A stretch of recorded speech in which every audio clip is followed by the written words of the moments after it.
ప్రధాని మోడీ ప్రభుత్వంలో అనేక ప్రజా సంక్షేమ కార్యక్రమాలు చేపట్టడం జరిగిందని బీజేపీ రాష్ట్ర ఉపాధ్యక్షుడు డాక్టర్ కాసం వెంకటేశ్వర్లు తెలిపారు.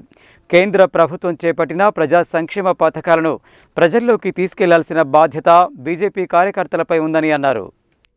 శుక్రవారం స్థానిక బీజేపీ కార్యాలయంలో ఏర్పాటు చేసిన మీడియా సమావేశంలో బీజేపీ రాష్ట్ర ఉపాధ్యక్షుడు డాక్టర్ కాసం వెంకటేశ్వర్లు, బీజేపీ జిల్లా అధ్యక్షులు డాక్టర్ నాగం వర్షిత్ రెడ్డితో కలిసి మాట్లాడుతూ, ప్రధాని మోడీ అధికారంలోకి వచ్చిన తర్వాత కేంద్ర ప్రభుత్వం అనేక సంక్షేమ కార్యక్రమాలు చేపడుతుందని, కేంద్రం చేపడుతున్న ప్రజా సంక్షేమ కార్యక్రమాలను బీజేపీ కార్యకర్తలు ప్రజల్లోకి తీసుకోవాలని పిలుపునిచ్చారు.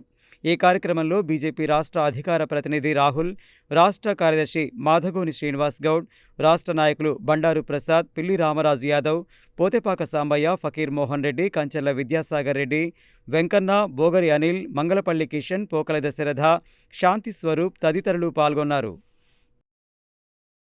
దీన్ని కొనసాగించాలా, ఈ దేశానికి అవసరము. డెవలప్మెంట్ యాక్టివిటీని మధ్యలో ఆపేయకూడదు. దేశం ముందుకు పోతుంది, ఇంకా స్పీడ్గా పోనీయాలనేటువంటి ఆలోచనతోటి 2024లో కాంగ్రెస్ పార్టీ, వామపక్షాలు మితిమీరినటువంటి తప్పుడు ప్రచారాలు చేసినా కానీ ప్రజలు ఎక్కడ కూడా వాళ్ళని నమ్మకుండా మరొకసారి ప్రధానమంత్రిగా మోడీ గారిని ఆశీర్వదించడం జరిగింది. వరకు మొన్నటి 10వ తారీఖు వరకు 12 సంవత్సరాలు పూర్తి చేయడం జరిగింది.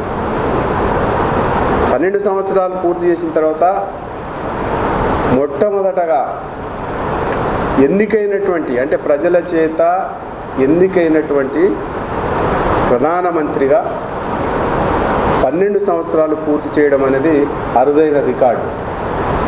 మనందరికీ కూడా తెలుసు, నెహ్రూ గారు 15 సంవత్సరాలు పూర్తి చేసిరు కదా అని చెప్పేసి. అయితే మొట్టమొదట స్వతంత్రం వచ్చినప్పుడు జాతీయ ప్రభుత్వంలో ప్రధానమంత్రిగా ఎంపిక చేయబడ్డాడు తప్ప ఎన్నుకోబడలే నెహ్రూ గారు.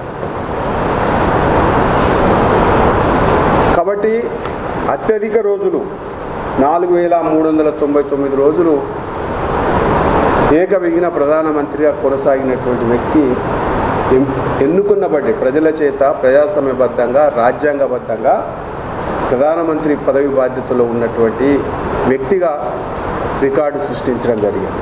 3వసారి ప్రధానమంత్రి అయిన తర్వాత మొట్టమొదటి సంతకం ఫైలు, రైతులకు సంబంధించినటువంటి ఫైల్ని క్లియర్ చేయడం జరిగింది. అది కూడా పిఎం కిసాన్ సమ్మాన్ నిధి పేరు మీద మొదటి సంతకం పెట్టేసి రైతులందరి ఖాతాలోకి డబ్బులు వేయడం జరిగింది.